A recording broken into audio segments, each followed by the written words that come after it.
말씀을 통해서 하나님의 나라는 너희 안에 있느니라, 하나님의 나라는 너희 안에 있느니라 라는 제목으로 말씀을 함께 나누겠습니다. 우리가 신앙생활을 하면서 문제가 발생되는 모든 원인은 하나님의 의도를 잘못 파악하는 데서 발생이 됩니다. 하나님은 기도나 성경, 말씀 그리고 설교를 통해서 당신의 뜻을 분명하게 우리에게 알려주시는데 우리가 그것을 잘못 해석하고 우리의 생각이 들어가고 또 우리의 욕심이 들어가서 내 나름대로 오역함으로 인하여서 하나님의 의도와 그 목적을 잘못 파악합니다.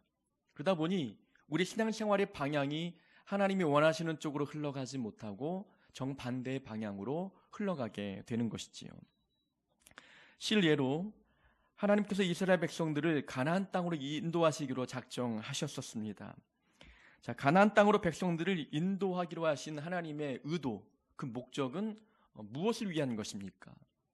단순히 이스라엘 백성들이 애굽 땅에서 노예 생활하는 그 모습이 불쌍하고 고역과 힘든 고난과 핍박 속에 살아가는 그들의 모습이 너무나 안타까워서 풍성한 젖과 꿀이 흐르는 그 열매가 풍성한 땅에서 편안히 그리고 안락하게 살도록 하기 위해서 그들을 인도해 내셨는가?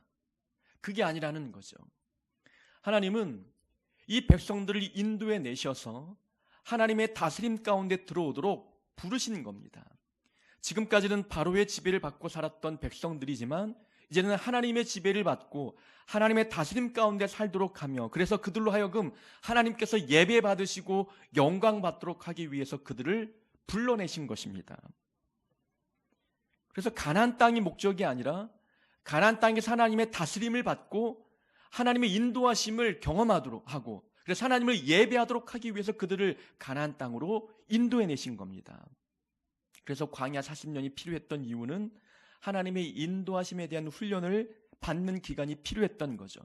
하나님께 다스림을 받는 이 훈련을 광야에서 받아야 했기 때문에 그들을 광야에 40년 동안 훈련시키신 겁니다. 배고프고 목마를 때마다 춥고 그리고 더울 때마다 하나님께서 만나와 또 반석을 쪼개서 물을 공급하시고 또 밤에는 불기둥과 낮에는 구름기둥으로 인도하시면서 하나님의 인도하심을 받는 법, 하나님의 다스림 가운데 들어가는 법을 훈련시키신 것입니다. 하나님은 가나안 땅의 풍성한 열매를 먹이기 위한 것이 목적이기보다 하나님의 다스림 가운데 들어오면 이 가나안 땅의 풍성한 열매가 덤으로 주어질 것임을 그들에게 말씀해 주신 것이지요. 그런데 백성들은 하나님의 목적 그 의도를 잘못 파악합니다. 가나안 땅이 그들에게는 목적이었어요. 이 애굽 땅에서 고된 삶을 살아가고 있는 이 삶에서 하나님이 건져주신 이유는 가나안 땅에서 풍성한 열매를 먹으며 이제는 고난 끝 행복 시작의 삶을 살도록 하기 위해서 자기들을 불러내신 줄로 생각합니다.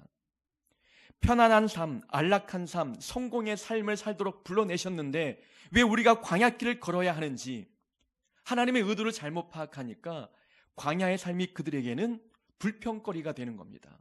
왜 우리가 하나님의 인도하심을 받는데 광야길을 걸어야 되는지 납득하기 어려운 것이지요.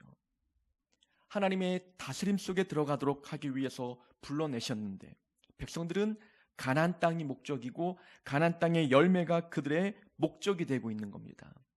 하나님의 목적과 의도를 잘못 파악하다 보니까 본인들에게 닥친 광야길, 환난, 이 고난들에 대하여서 납득하기 어려운 것이지요.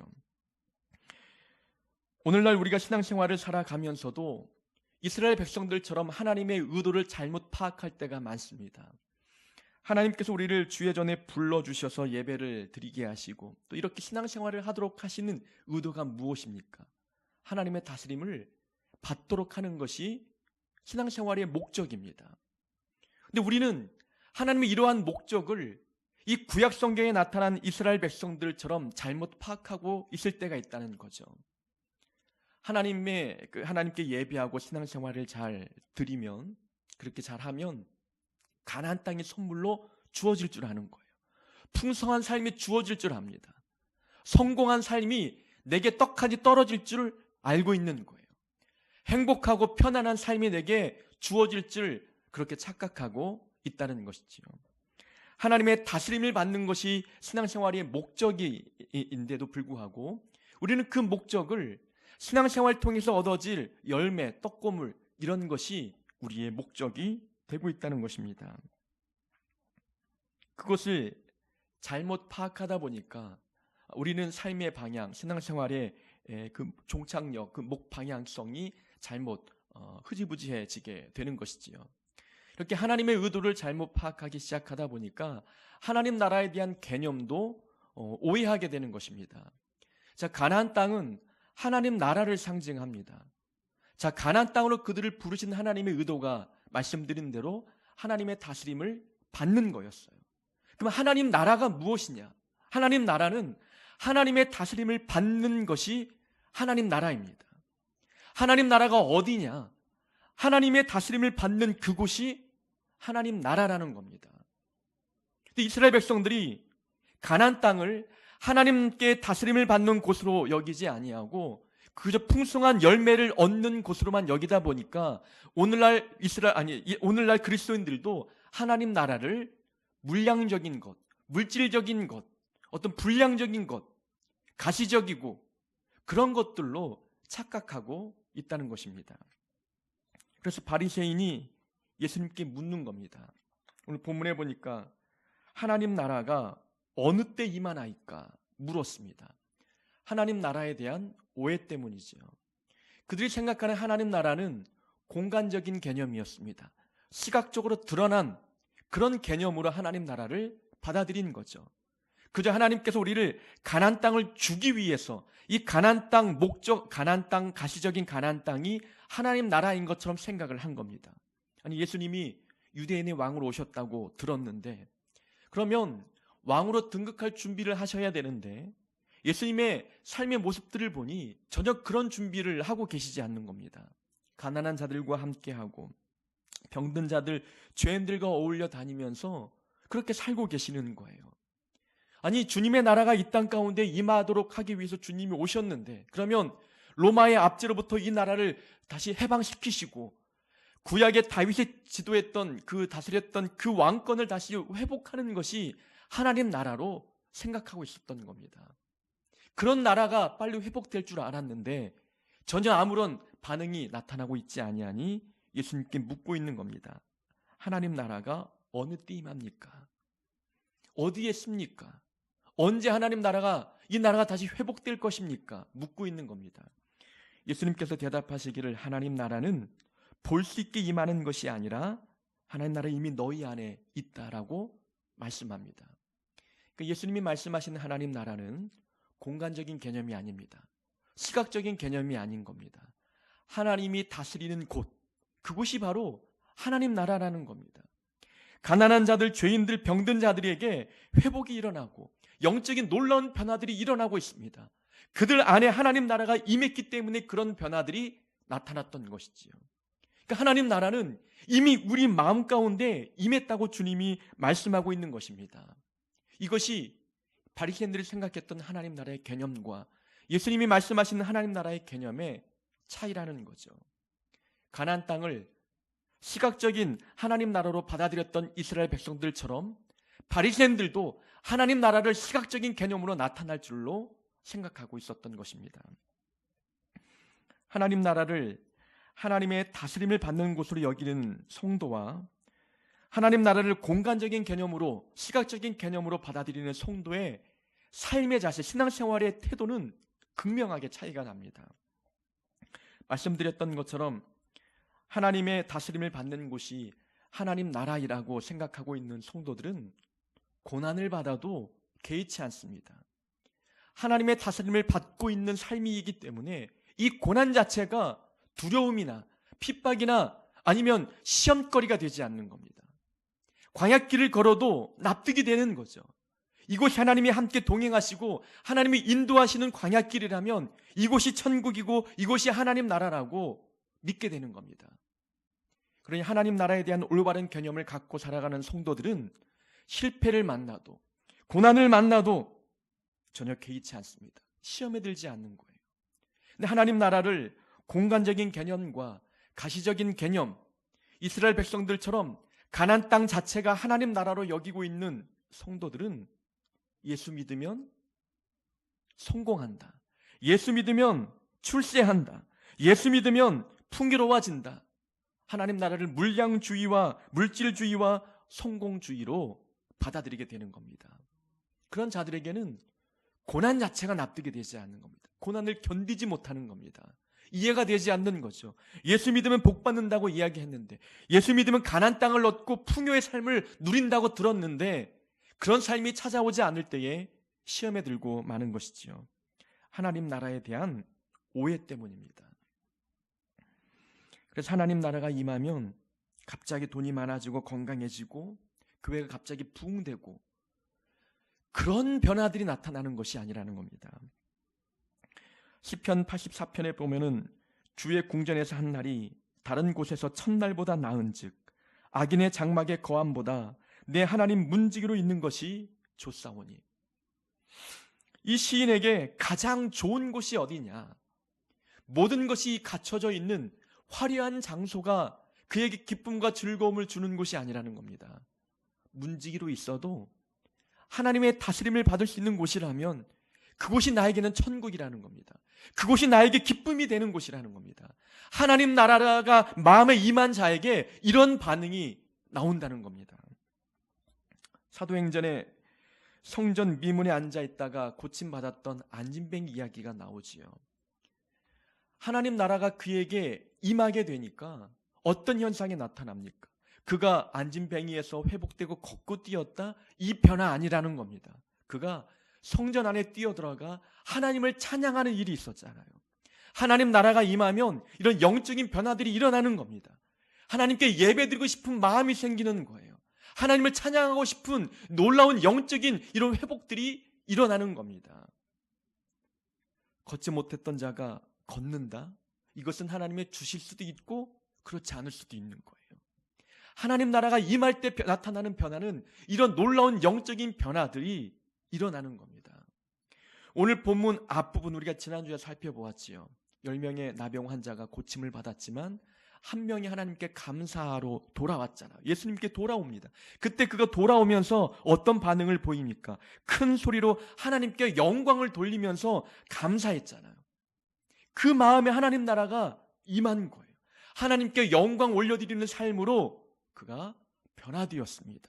이것이 하나님 나라가 우리 마음에 임할 때 나타나는 현상인 겁니다. 하나님 나라를 환경적인 변화, 조건적인 변화, 이 공간적인 배경과 가시적인 배경으로 이해하지 말아야 되는 것입니다. 그것은 세상적인 가치관이에요.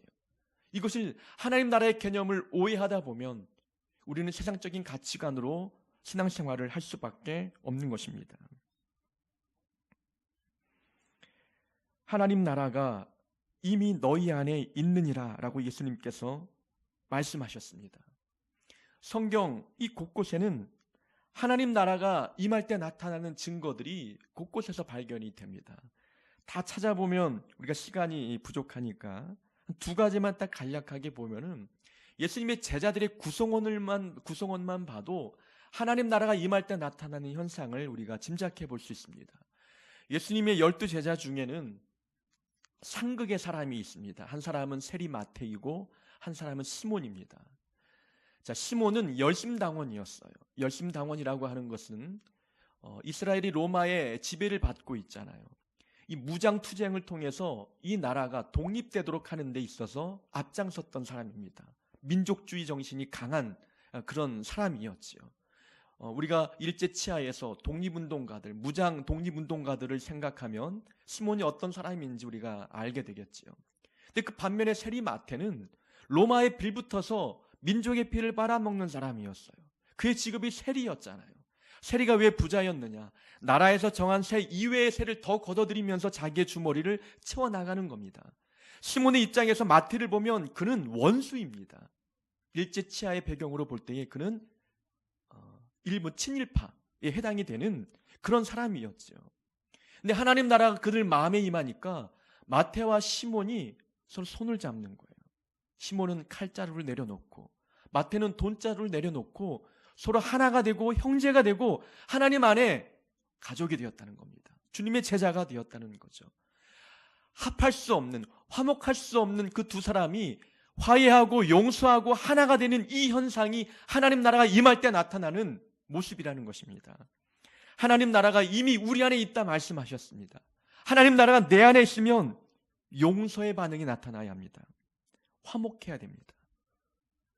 상극인 사람과도 손을 맞잡을 수 있는 이 사랑의 마음이 우리 안에 나타나야 되는 것이지요. 하나님 나라가 임하면 복의 개념이 바뀝니다. 오늘날 복의 개념에 대해서 많은 분들이 오해하고 있기 때문에 하나님 나라가 임할 때 나타나는 두 번째 현상을 이 복의 개념에 대해서 제가 말씀을 드리는 겁니다. 산상순 마태복음 5, 6, 7장은 천국 백성으로 살아갈 자들에게 천국 백성이 되기 위해서 어떤 삶의 자세가 필요한지를 산상순에 교훈해 주고 있는 겁니다. 그 산상순의 첫 번째 말씀하신 내용이 팔복에 대한 거였습니다. 복이 뭐냐라는 겁니다. 하나님 나라가 임한 이 성도들에게 있어서 복이 무엇이냐라는 거죠. 이 팔복을 쭉 읽다 보면은 세상에서 말하는 복과는 정반대의 또 다른 개념의 복을 말씀하고 있죠. 그 중에 우리가 기억에 나는 것은 의를 위하여 박해를 받는 자는 복이 있다. 세상의 가치관으로 바라볼 때에 핍박당하고 박해받는 것이 어찌 복이 되느냐라는 거죠. 그러나 하나님 나라가 마음에 임한 자에게는 하나님을 위해서 받는 이 박해와 복이 즐거움이 되는 겁니다. 너희를 욕하고 박해하고 거짓으로 너희를 거슬러 모든 악한 말을 할 때에는 복이 있으니 기뻐하고 즐거워하라. 그것이 기쁨이고 즐거움이라는 겁니다. 내가 천국 백성이구나. 내가 하나님의 다스림을 받는 하나님의 자녀가 되었다는 것을 핍박과 박해받는 것을 통해서 증명된 거잖아요. 그것이 우리에게는 기쁨이고 복이라는 것입니다. 세상과 원수가 되었다는 그 자체가 이제는 나는 세상에 속한 자가 아니라 하나님께 속한 자라는 것이 우리에게는 더 큰 복임을 말씀해주고 있는 것이지요. 그러니까 하나님 나라가 우리에게 임하면 두 번째 나타나는 특징이 바로 복의 개념이 바뀌는 거예요. 그러다 보니 물질에 대한 욕심, 세상의 명예, 권력, 이것이 우리에게는 아무것도 아닌 겁니다. 그것을 복이라고 우리는 생각하지 않는 것이지요. 이렇게 하나님 나라는 이미 우리 안에 임하였습니다. 하나님 나라가 임하면 하나님 나라가 임한 증거가 우리 삶에서 드러나게 되어 있다는 것이지요. 하나님 나라는 어떤 교육 프로그램을 통해서 우리 안에 임하는 것이 아닙니다. 하나님과의 관계를 통해서 하나님을 만나고 경험하고 인격적인 만남을 통해서 하나님 나라가 우리 안에 임하는 겁니다. 예수를 진심으로 만나 믿게 되면 그 믿음을 통해서 하나님 나라가 우리 안에 임하게 되는 것이지요. 제자 교육도 중요하고 성경 공부 받는 것도 중요합니다. 그럼 모든 과정을 이수했다고 해서 하나님 나라가 내 안에 임하는가? 그게 아니라는 겁니다. 신앙생활에서 모든 교육 프로그램과 모든 행사와 이 교회 안에서 벌어지는 모든 행사들은 하나님 나라가 우리 안에 임하고 하나님 나라 백성답게 살아가는 그 삶의 자세를 배우기 위해서 그런 교육들을 받는 거예요. 그저 교회 부흥이 목적이 아닙니다. 성공이 목적이 아니라는 거죠. 지식 축적이 목적이 아니라는 것을 우리에게 말씀해 주고 있습니다. 그렇게 예수님은 하나님 나라가 우리 안에 있다라고 말씀을 하십니다. 그런 다음에 이제 제자들을 향해서 또 말씀하시는데 22절부터 하시는 말씀은 진짜 임할 하나님 나라에 대해서 말씀하고 있는 거예요. 자, 하나님 나라가 또 무슨 진짜 하나님 나라가 있느냐 의아하겠지만 하나님 나라를 신학적으로 정의하면 하나님 나라는 이미 우리에게 임하였고 아직 임하지 않았다라고 개념 정리를 합니다. 예수 믿는 즉시 하나님 나라가 우리 안에 임하였어요. 그런데 주님 재림 때가 되기 전까지는 우리에게 임한 하나님 나라는 온전한 하나님 나라가 아닙니다. 하나님 나라가 내 안에 임하긴 임하였지만 여전히 죄의 본성이 살아있습니다.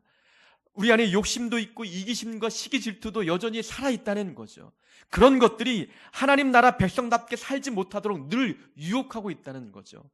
사단이 우리 마음에 침투하기 때문에 그렇다는 겁니다.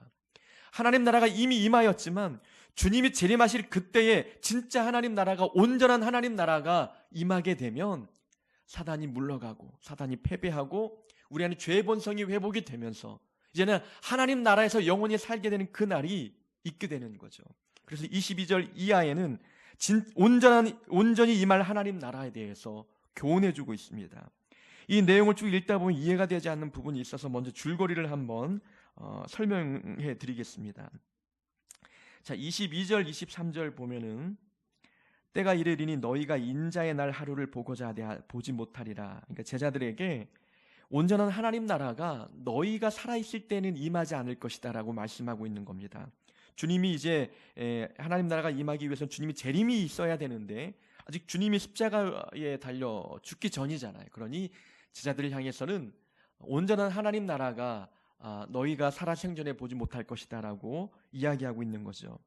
사람이 너희에게 말하되 보라 저기 있다, 보라 여기 있다 하리라. 그러나 너희는 가지도 말고 따르지도 말라. 번개가 하늘 아래 이쪽에서 번쩍이어 하늘 아래 저쪽까지 비침같이 인자도 자기 날에 그러하리라. 자, 종말의 때가 되면 하나님 나라가 이곳에 임하였다, 저곳에 임하였다, 거짓 선지자들이 많이 나타날 것이라고 이야기하는 거죠. 그들 말에 속지 말라는 겁니다. 하나님 나라가 임할 때는 아무에게도 알려주지 않았기 때문에 누구도 알 수 없다는 겁니다. 자, 번개가 이쪽 하늘에서 번쩍이고 저쪽 하늘에까지 번쩍인 것처럼 하나님 나라가 임할 때가 되면 모든 사람이 알게 된다는 거예요. 모든 사람이 동시에 알 정도로 임하게 되니까 거짓 선지자가 나타나서 하나님 나라가 이곳에 임하였어, 주님 이곳에 재림하셨어, 아니 나는 모르는데 너는 어떻게 알아? 이렇게 속지 말라는 겁니다. 그가 알고 있다면 나도 알게 되는 거예요. 하나님 나라가 임하면 모르는 사람이 없습니다. 하늘에 번개가 치면 온 세계 사람이 볼 수 있는 것처럼 하나님 나라는 그렇게 임하니 거짓 선지자에 속지 말라라고 말씀하고 있는 것이지요. 그리고 또 26절 이하에는 노아 이야기와 또 롯의 이야기를 합니다. 이것은 하나님 나라가 아무도 모르게 임하지만 갑자기 임한다는 거예요. 갑자기 임하니까 준비하라는 거죠. 노아의 때에는 준비하지 않아서 홍수에 죽은 자들이 많잖아요. 노아의 때, 롯의 때에도 나라가 이제 소돔과 고모라 성이 하나님에 의해서 멸망당할 때에도 사람들은 그것을 알지 못했다는 거죠. 자기 삶을 열심히 살아갔습니다. 먹고 마시고 사고 팔고 집을 지으며 멸망에 다가오는 일도 모르고 그렇게 살고 있다가 멸망 때를 대비하지 못했다는 겁니다. 그러니까 하나님 나라는 갑자기 아무도 모르는 준비 없이 그 하나님 나라가 갑자기 임하게 된다는 것을 말씀해 주고 있는 것이지요. 그러면서 하나님 나라가 임하면 지붕 위에 있는 사람은 세간살이를 가지고 집에 내려가지 말라는 거예요. 밭에 있는 자는 뒤를 돌아보지 말라는 겁니다. 이 땅에 속해 있는 재물에 미련두지 말라는 거예요. 그러면서 롯의 처를 생각하라. 소돔과 고모라 성이 멸망당할 때에 롯의 가족은 구원을 받았잖아요. 그런데 롯의 처는 뒤를 돌아본 겁니다. 두고 온 살림살이들, 두고 온 어떤 세상에 속해 있는 많은 재물들에 대한 미련 때문에 뒤를 돌아본 거죠. 그러다가 구원받지 못하고 소금기둥이 되어버렸던 그 롯의 처를 기억하라는 거예요.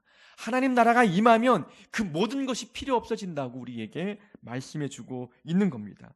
그러면서 하나님 나라가 임하게 되면 나타나는 현상이 두 사람이 함께 잠을 자는데 한 사람을 데려감을 당하고 한 사람은 버림을 받게 된다. 그리고 맷돌을 가는 두 여자가 있는데 한 사람은 데려감을 당하고 버림을 받게 되는 자가 있다. 이런 현상이 나타날 것이라고 말씀을 하고 있는 것이지요. 자, 이것이 이제 하나님 나라가 임할 때 나타나는 현상이라는 겁니다. 이 본문 속에서 우리가 발견할 수 있는 교훈은, 자, 하나님 나라의 특징이 뭐냐? 하나님 나라의 특징은 갑자기 임한다는 거예요. 예고 없이 임한다는 겁니다. 전조 증상이 없다는 거예요. 노아의 홍수 때도 그랬고, 롯이 속한 소돔과 고모라 성이 멸망당할 때에도 멸망당하기 하루 전, 홍수가 나기 바로 직전까지 사람들이 아무런 반응하지 못할 정도로 갑자기 임했다는 거예요. 사람들이 늘 어제 했던 대로, 지금까지 해왔던 대로 일반적인 삶을 살아오는 거예요. 장사하고 결혼하고 집을 짓고 그러면서 살아갑니다. 그들에게 내일이 있는 것처럼 그렇게 삶을 살아가지만 하나님 나라는 예고 없이 전조 증상 없이 우리에게 임하게 된다는 겁니다. 그러니 준비하라는 겁니다. 미리 준비하라는 거예요. 그래서 우리는 본문을 통해서 깨닫는 한 가지 교훈은 바쁜 일상에 빠져 영적 준비를 게을리하지 말아야 될 것을 교훈해주고 있는 겁니다. 노아의 홍수 때 많은 사람들이 분주했지요. 먹고 마시고 장가 들고 시집 가더니 홍수가 나서 그들을 다 멸망시켰다. 그들은 노아를 통해서 하나님께서 비로 이 땅을 멸망시킬 것이라고 들었어요. 다 들었지만 준비하지 않았습니다. 그들 삶이 바빴던 거죠. 그들의 마음이 이 현세에 있었던 거예요. 롯이 사위들에게도 이야기했고 소돔과 고모라 성에 살고 있는 자들에게도 이야기했어요. 곧 멸망당할 것이다. 사람들은 준비하지 않았습니다. 아니, 어제도 똑같은 삶이 벌어졌고 오늘도 어제처럼 그렇게 아무런 변화 없이 삶을 살아가는데 내일도 그럴 것이다 생각을 하고 있는 거죠. 바쁜 일상에 빠져서 영적 준비를 하지 못했던 겁니다. 가장 중요한 믿음을 준비하지 못했기 때문에 갑자기 임한 하나님 나라에 대비할 수 없었던 것입니다. 우리는 참으로 바쁜 삶을 살아갑니다. 이 삶에서 주어진 삶을 열심히 살아야 하지만 우리 마음은 하나님 나라에 가 있어야 되는 거예요. 이 땅에 주어진 삶을 최선을 다하여 삶을 살아야 하지만 우리 마음은 현세에 두어서는 안 된다는 겁니다. 우선순위가 하나님 나라에 있어야 되는 거지요. 오늘이 마지막인 것처럼 그렇게 하늘에 마음을 두고 살아가야 함을 우리에게 교훈해 줍니다. 내게 주어진 삶을 팽개치라는 말씀이 아닙니다. 우선순위를 바르게 설정하고 영적인 이 믿음부터 준비하라는 거죠. 우리의 삶의 중심에 예배가 먼저 있고 영적 신앙생활이 먼저 삶의 우선순위에 있어야 되는 것이 언제 임할지 모를 하나님 나라를 대비하는 성도의 자세임을 우리에게 말씀해 주고 있습니다. 아무리 바쁘고 분주해도 기도하고 말씀 보고 주님 오실 그날을 준비하는 이 영적 준비를 게을리하지 말 것을 우리에게 말씀해 줍니다. 재림 때에 지붕에 있는 자는 그 세간을 가지러 집 안에 들어가지 말라. 자, 주님이 임하시면 그 세간살이가 무엇이 필요하겠습니까? 밭에 있다가 주님이 재림하셨어요. 그럼 그날로 끝이잖아요. 그래서 농담 삼아 그렇게 이야기합니다. 돈이 필요하면 은행 가서 대출 받으라는 거죠. 주님이 재림하시면 안 갚아도 된다는 거예요. 다 필요 없다는 거예요. 근데 주님이 정말 빨리 오신다면 대출 받겠지만 언제 오실지 모르잖아요. 그러니까 우리가 이 본문을 통해서 깨닫는 교훈은 하나님 나라에 가지고 갈 것이 아니라면 욕심낼 필요가 없다는 거예요. 거기에 너무 마음을 두지 말라는 거죠. 세간살이 주님 오시면 내가 싸들고 가야지 하나님 나라에 가서 내가 여기에서 누렸던 냉장고, 세탁기 다 짊어지고 이사 가는 것처럼 그런 개념이 아니라는 거예요. 하나님 나라에 가지고 갈 것이 아니라면 우리는 거기에 욕심내지 말 것을 우리에게 말씀해 주고 있는 것입니다. 롯의 처, 멸망당할 소돔과 고모라 성에서 하나님의 은혜로 구원받았잖아요. 빠져나왔는데 이게 얼마나 감사합니까? 근데 그 마음은 여전히 두고 온 재물, 두고 온 금은보화에 있었던 거였습니다. 구원을 받는데 그것이 무슨 소용이 있겠어요? 유황불에 다 녹아질 그 재산들이 무슨 필요가 있겠느냐는 겁니다. 그가 마음을 두고 있던 돈, 재물, 권력 이것이 하나님의 유황불 그 심판을 통해서 자기를 그것들이 건져 주었느냐, 구원시켜 주었느냐 아니라는 거잖아요. 하나님 나라에 가지고 갈 것들이 아니라면 그렇게 욕심낼 이유가 없음을 우리에게 말씀해 주고 있는 것입니다. 하나님 나라에 가지고 갈 것들, 그것이 무엇인지 우리는 되새겨보면서 그것을 준비해야 되는 겁니다. 믿음을 준비하고 하나님 사랑하는 마음 준비하고 천국 백성다운 성품과 인성을 준비하고 또 받을 멸류관에 대한 상급을 얻기 위해서 충성 봉사하는 이 헌신과 이 모든 것들을 준비해 가야 되는 겁니다. 영혼 구원과 이 모든 것들을 준비해 나아갈 때에 주님 오시면 그것들을 가지고 하나님 앞에 서게 되는 것이지요. 우리 안에 욕심이 자리 잡을 때에 내가 욕심 부리고 있는 이 내용이 주님 재림하실 때 필요한 것일까? 우리가 생각한다면 우리 욕심 내려놓을 수 있게 되는 것입니다. 한 자리에 누워 있으며 하나는 데려감을 당하고 하나는 버려둠을 당한다. 두 여자가 함께 맷돌을 갈고 있는데 하나는 데려감을 당하고 하나는 버려둠을 당한다. 자, 보면은 시간적인 차이가 나잖아요. 잠을 자는 사람이 있고 한쪽에는 일을 하고 있잖아요. 주님이 재림하실 때에는 동시에 전 세계적으로 임하게 되는 거예요. 그러면 만약에 주님이 이 대한민국 주님이 재림하실 때에 대한민국은 낮이에요. 그럼 반대편은 지구 반대편은 밤이라는 거죠. 시간적인 개념, 주님의 재림 때를 생각해 보면 우리는 일하고 있을 때 주님 오시기도 하고 지구 반대편에 사는 사람들은 그러면 잠을 잘 때 임하기도 하는 거예요. 그 내용이 오늘 본문에 있는 거죠. 두 사람이 함께 잠을 자는데 한 사람을 데려감을 당하고 한 사람은 버려둠을 당하고 또 같이 일할 때 주님이 임하게 되면 한 사람은 데려감을 당하고 버림을 받는 자가 있다는 거예요. 주님이 임하시는 그 날에 갈린다는 겁니다. 나뉘어진다는 거예요. 같은 공간에 있고 같은 일을 하고 있어도 주님이 오시면 두 사람이 똑같지 않다는 겁니다.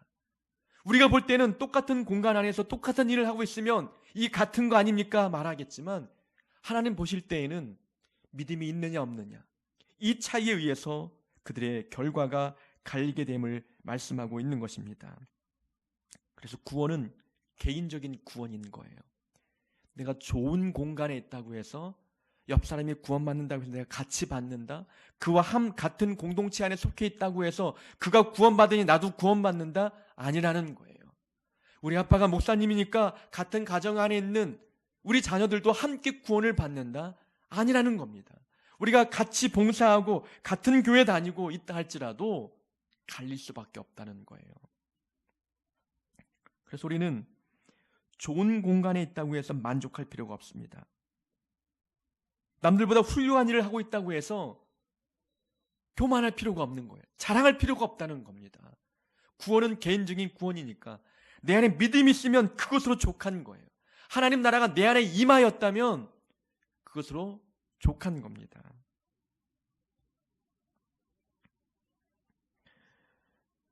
남들과 똑같이 신앙생활하고 있고 똑같이 봉사하고 있고 같은 교회 다니고 있다고 해서 그와 내가 똑같다고 생각하지 말아야 합니다.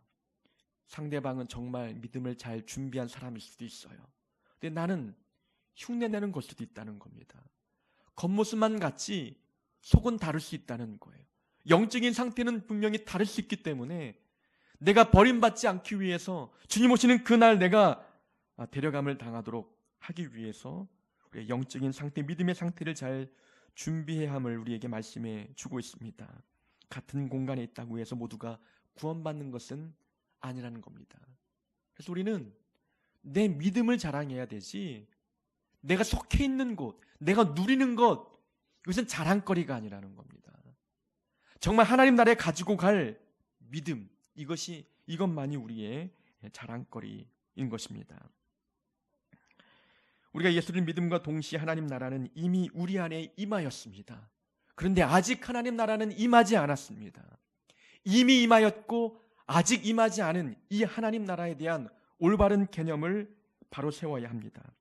그래 우리의 삶의 방향이, 우리의 신앙생활의 방향이 하나님이 원하시는 방향으로 흘러갈 수 있게 되는 것이지요. 하나님 나라가 임하면 환경적인 외형적인 변화, 조건의 변화가 아니라 우리 마음의 기쁨의 변화, 우리 영적인 변화, 믿음의 변화 이런 변화들이 우리 안에 있게 됩니다. 하나님의 다스림을 받는 그곳이 하나님 나라인 것입니다. 아무리 일상이 바빠도 영적 생활 게을리하지 마시고 또 하나님 나라에 가지고 가지 못할 것에 대하여 욕심을 버리는 자가 되어야 합니다. 구원은 개인적인 것이니 내 안에 믿음 있는지를 먼저 확인하시고 그래서 믿음을 자랑할 수 있는 우리 모두가 될 수 있기를 주의 이름으로 축원합니다.